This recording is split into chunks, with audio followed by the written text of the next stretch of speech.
My name's Galen. I'm the CEO and co-founder of Token Report. Token Report is a financial data service for cryptocurrency investors. So Bitcoin is getting a lot of attention these past couple weeks, and I think it's important to take a step back from Bitcoin and think of it for what it is, which is an example of what can be done. Right now, there are about 1,400 different coins listed on CoinMarketCap, and we believe that number will go into the thousands, maybe the 10,000s. Basically, at Token Report, we believe that this is a complex world and it's only going to get more complex. So next slide is a picture of every currency except for Bitcoin, the top 10 and everything else. And you can see that there's a very long tail. Those 1,400 tokens, 1,390 of them are in that 20.5% of the total value. So new categories. I want to talk about this a little bit here because I think people have just begun to scratch the surface of what cryptocurrency can do. Most of the currencies that we see today are decentralized applications. They're decentralized protocols.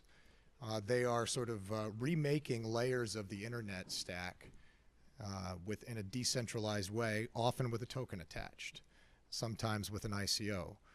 But we're starting to see more and more projects that are looking at ways to tokenize assets, like real estate, for example. So you can imagine if you were in on your phone in Ghana, that you could suddenly be able to buy real estate in Shanghai and buy it by the cubic centimeter. That's what tokenized real estate might look like.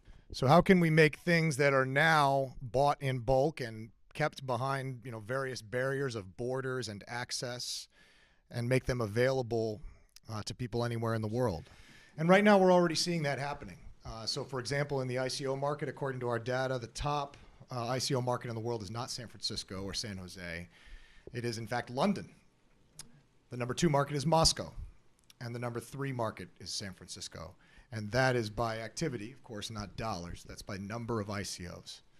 But then you look to markets like Tallinn, Estonia, which is in the top 10.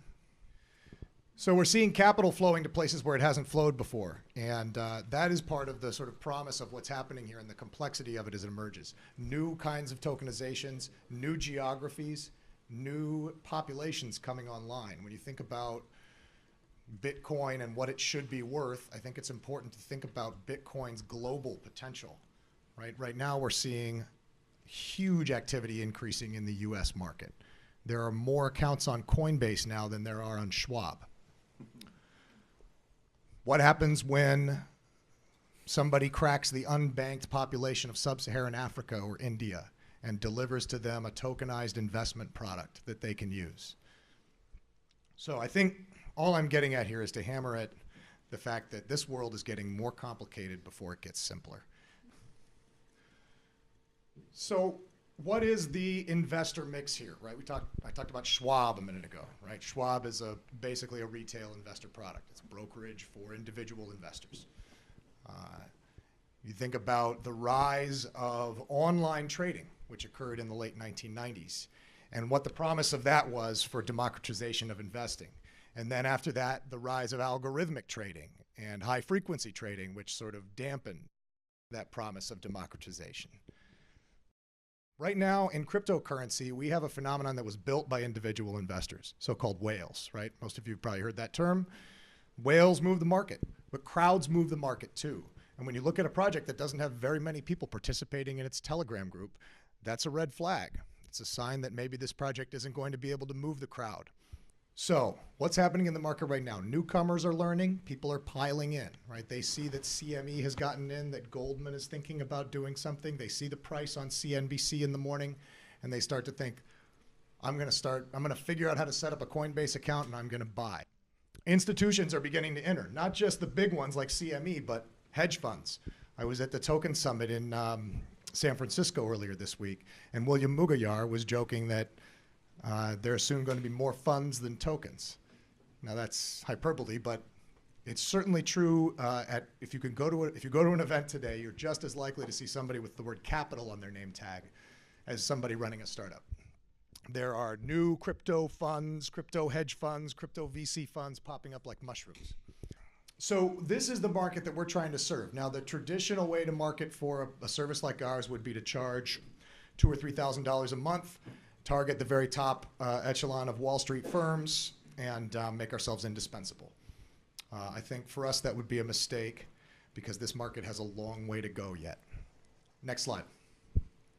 So this is what the total addressable market looks like in our wide angle estimate as of the end of the first half of 2017.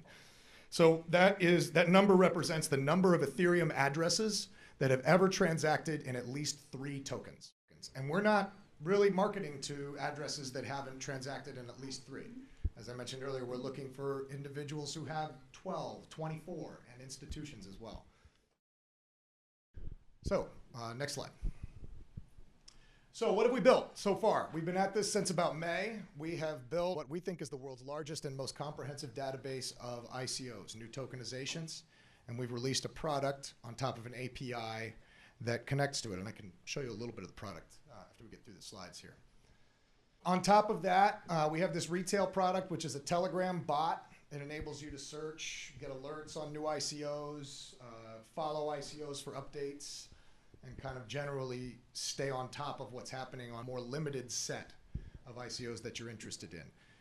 So stepping back a little bit further, what's happening inside the smart contract? Every token sale is governed by a sale contract, just as every token is governed by a smart contract that governs how the token interacts with an application or a protocol. So we are tracking inside those smart contracts during the sale to predict which sales are going to meet minimums. So we're going to know before it hits its hard cap that yes, it's going to hit its hard cap, it's going to sell out. And we're delivering that signal to institutional investors primarily who are interested in spotting those sales before they get hot.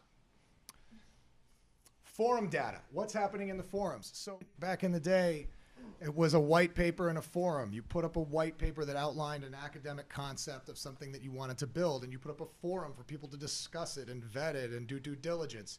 Your white paper was on GitHub where you could put versions of it up one after the other, and people could go back and look at the old versions. Now, right, everybody's trying to pile in and raise money. There are scammers everywhere. People have huge marketing efforts up, but the forum remains a hugely important piece of every ICO. What we can derive from there in terms of activity and signal, I think we're really just at the beginning of it now. All we're really looking at now is how many people are in there and how often are they contributing as we start to understand better, who is influential there and what kinds of topics are important to value and what kinds of topics are tied to value. This is going to be a tremendously valuable signal for investors. That's me with the big phone. I've been a financial journalist most of my career. Led a startup here called Streetwise Media, which is now known as American Inno. It's a property of American City Business Journals, where I spent most of my career prior to this. And they publish Boss Inno, which you are probably familiar with. Peter Vesinis, my co-founder and lead investor in the company, he is a Bitcoin veteran since about 2011 when he was a co-founder of the Bitcoin Foundation in 2012, which was one of the first organizations to advocate for cryptocurrency. He also was the founder of CoinLab, which was one of the first venture-backed Bitcoin-related startups. So he and I began talking about this problem in March, how there was interest in trading. We were interested in trading, but there was too much information or not enough good information in order to go ahead and do so. And that's how Token Report was born. So, again, my name's Galen. That's my email address. I respond to emails from everybody. So if there are questions that you don't want to ask here, by all means hit me up, but I would love to answer some questions right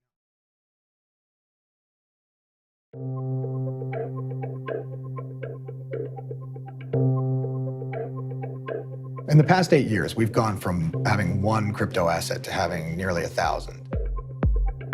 While that's created a tremendous amount of excitement for Ethereum and for all these diverse assets, it's also brought a lot of noise. People have a lot of doubt and uncertainty about what they hold, about what they should be investing in. The biggest problem that anybody has trying to do this is there's just too much information. There are no standards right now for how information about tokenizations is presented, team information, financial information. Token Report is a data service for cryptocurrency investors, and what we aim to do is provide information that's reliable, thorough, and comprehensive. We're not using data as a marketing tool for another service. It's not the media arm of another company.